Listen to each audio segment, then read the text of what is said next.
All right, we are back with the GSMC Wrestling Laureate podcast brought to you by the GSMC Sports Network. I'm your host, Eric Rodriguez, here, your favorite wrestling fan, here to give you all the action, here to give you all the wrestling know how, all the backstage rumors behind the scenes. We talk about superstar news, inactive statuses, injury updates. We talk about contract negotiations, extensions, and signings. We talk about promotions from AEW to WWE, TNA to Ring of Honor if it makes major news in the world of professional wrestling. We talk about it here on this show every Monday through Friday, 8 p.m. Pacific time. Make sure you guys catch it up, here on, your daily wrestling show. All right, just going to reflect on what we talked about right quick. We talked about our AEW Dynamite review. We talked about my TNA Ring of Honor preview, and I got a typo right there. There we go. And now we're going to talk about TNA Bound for Glory. Should be, should be pretty cool. But of course, before we do any of that, just want to remind you guys to go ahead and drop your drop your hot takes inside that chat. Tell me how you feel. Maybe give me some of your predictions that's going to happen on TNA. It's going to be a great PLE. It seems like ever since the collaboration happened between NXT and TNA, the ticket sales have been selling through the roof, selling through pre-sale. And this is a wrestling promotion that went from performing in front of tens of thousands of fans. And of course, after the falling out in the late 2000s, early 2010s, they went down to about, maybe like 5,000. And now these guys are wrestling probably in front of like 3,000 people. And that's, and the fact that they're selling out arenas where they can add ticket revenue, they can sell merchandise, they could basically kind of staple their name in terms of professional wrestling on the main slate in terms of a lot of conglomerate wrestling promotions that are basically in the millions and billions, like All Elite Wrestling, like the WWE. Obviously, WWE, seems like it can't be really that much, touch. They have become basically the status quo of what a successful professional wrestling promotion should really do. But, necessarily, I believe that. I do. I believe that. But at the same time, some of the bookings, especially during the years of 2017 to the end of the COVID era, professional wrestling, storylines were scarce. Superstars they were not forced, but some of the wrestlers stepped up. Most of them kind of took a seat back during these unprecedented times, during these dangerous times, where literally you can you can walk out at the to the grocery store, you can walk out to a doctor's appointment, you can go out there and wrestle with with your fellow superstar, or in this terms, kind of like a co-star, like a coworker, and like maybe they contracted COVID-19, and then all of a sudden you get sick, and then you get the quarantine, and it just wasn't easy, and that's something that WWE really kind of struggled with. That's the reason why they built the Thunderdome. That's the reason why they do have that performance center located in the back of Tropicana Field in Tampa Bay, Florida. So definitely a lot of wrestling promotions didn't really survive that COVID-19 outbreak, where they were forced to wrestle in front of fanless arenas. You lost ticket sales, you lost merchandise sales, and that takes a hurt. That takes a hurt. In terms of that, it's like losing popularity. You lose ratings, and ratings obviously keep you guys afloat.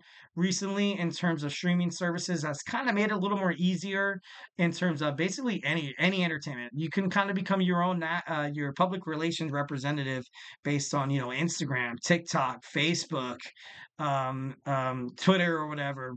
Back then, they didn't really have that. So, of course, it's kind of hard for a wrestling promotion to kind of die subsequently, but I don't know. I feel like TNA did a really good job of surviving, during the pandemic, and trying to keep the company afloat, especially when Dixie Carter left with her Panda Energy sponsorship. Obviously, her dad was the CEO, and that's where they got most of their money.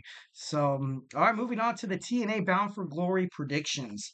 Obviously, first we're going to talk about Bound for Glory pre-show. We have a 20-person call your shot gauntlet match.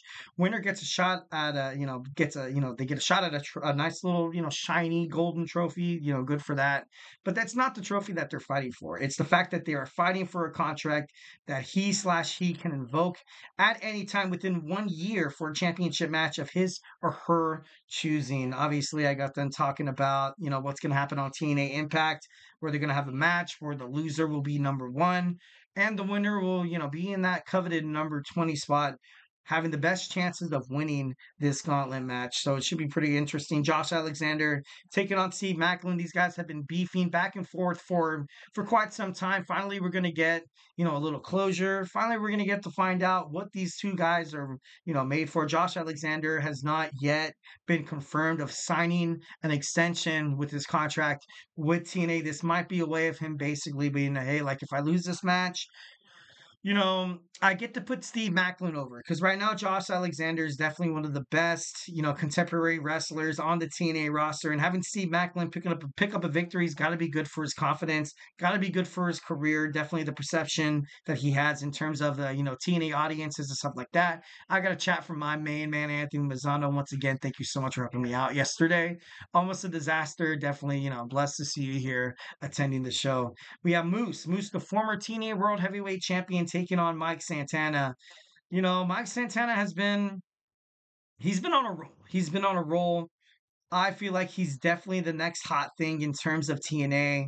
I believe that, besides, Joe Hendry, besides Steve Macklin, and even besides Josh Alexander, you kind of have Mike Santana there that could definitely get the job done. He puts on great wrestling matches, every single time. And although he does have that capability, he does have that experience, and he could definitely come off as that absolutely dominant, controlling the ring tempo throughout his matches, but at the same time, he could definitely work to his opponents, and he makes his opponents look good. That's something that a lot of wrestling figures can't really mention, even in the past, like even some of the matches that happening, even talk about like in the 80s with Hulk Hogan. Some of the matches that Hogan wrestled with some guys are like, hey, they were, told in an interview that Hogan, basically, it was like a smash match. He basically kicked their ass and then bam, that was it. That's not really the necessarily way to help promote your wrestling promotion. But I feel like Mike Santana is the future at TNA. I feel like he's gonna pick up this dub tonight, and I'm all for it.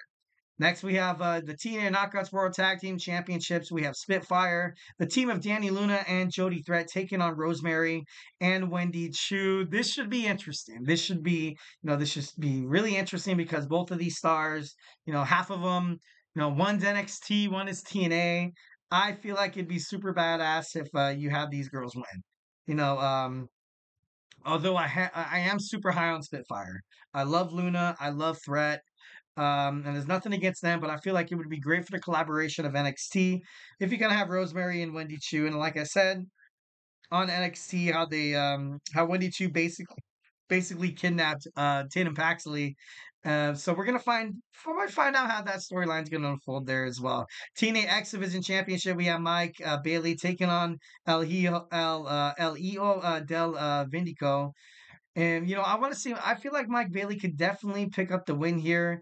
Mike Bailey is a fighting champion. I would hate to see him lose. But of course, if you want the company to go into a different direction, much like you see in WWE WrestleMania, some of these matches, some of these title exchanges are kind of like, hey, you know what? Let's start fresh. Let's go and start fresh with this promotion. Let's, dive on into a whole nother avalanche, a whole nother mountain of bookings where we can possibly promote younger talents, and but ultimately, just kind of help to make the product seem like new, new and edgy. Like I said before, the unpredictability factor is kind of overbearing in terms of professional wrestling, but at the same time, sometimes it could be good. And it's that fine line. It's that in between. It's that gray area. It can't be black or white.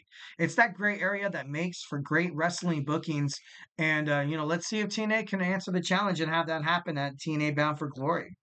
All right, next we have PCO, the French Canadian Frankenstein, taking on Matt Cardona for the TNA Digital Championship and the International Heavyweight Championship in the Monsters Ball match.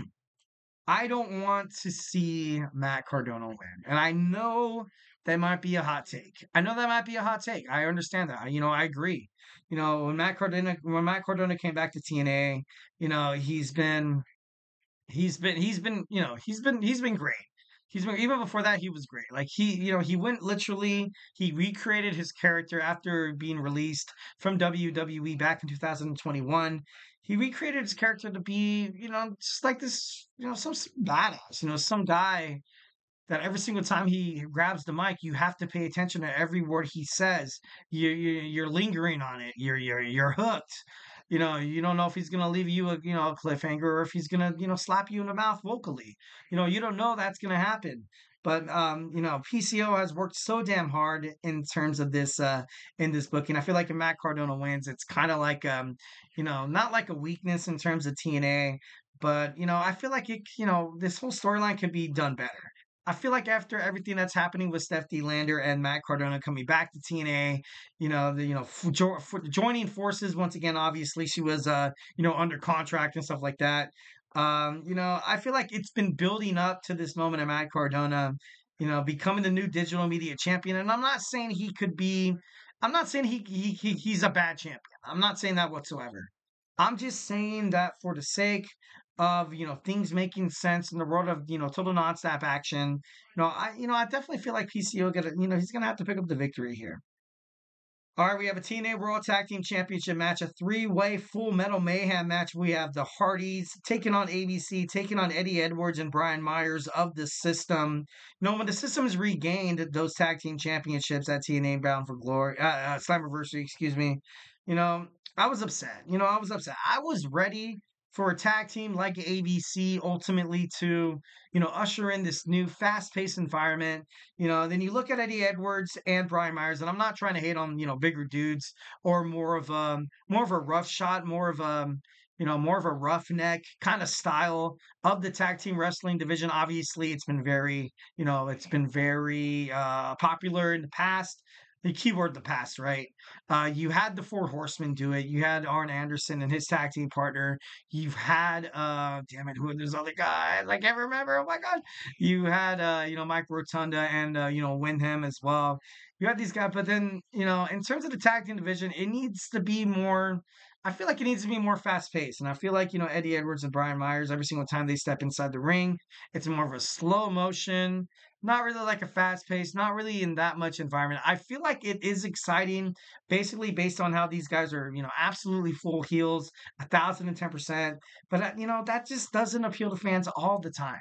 There has to be some sort of discrepancy. There has to be a new, innovative idea that could take TNA Tag Team to the next level. Because I feel like right now it's kind of, it's not like a lack thereof, or it's not like necessarily they're sinking, but I feel like it could be that much better. And when ABC won the championships, I was excited for this new era, and then only to have them drop the titles back.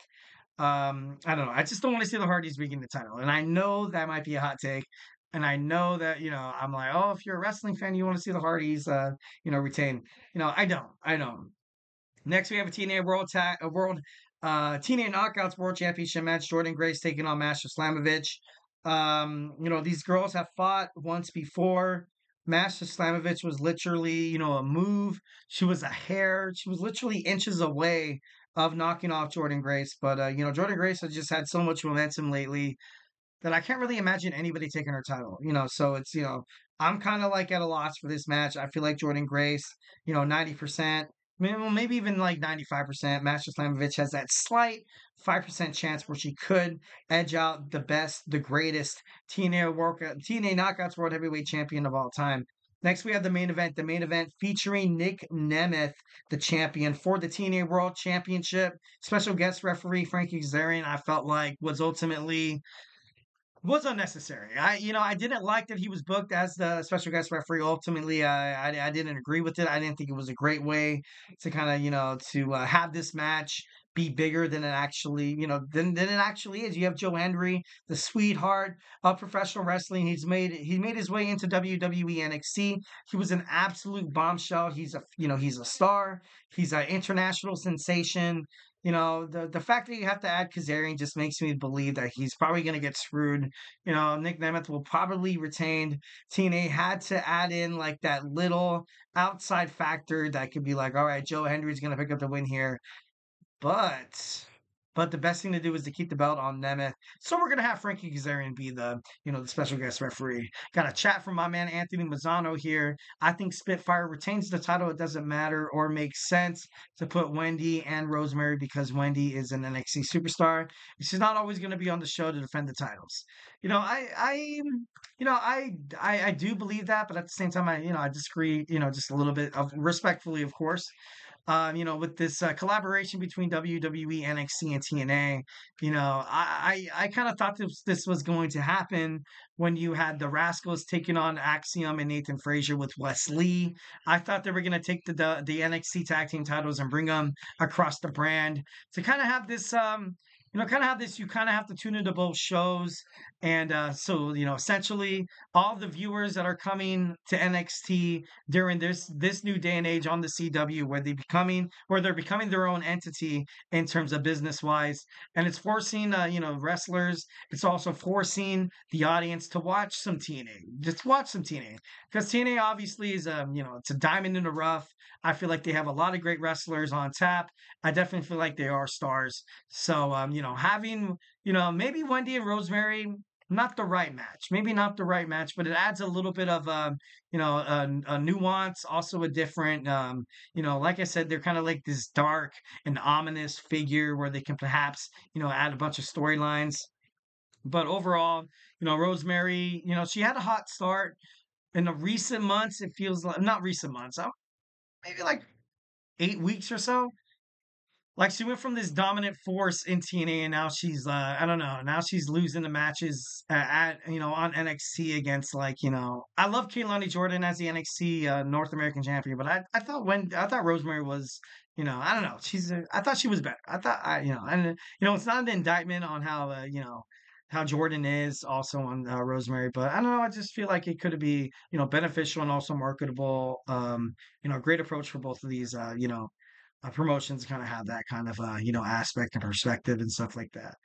All right, guys. So hey, do not go anywhere. We're going to jump on into our fourth segment. We have Goldberg's WWE plans have been released. I'm going to go ahead and fix that real quick. Bam. All right. So join me. We're going to take a quick commercial break here, but do not go anywhere.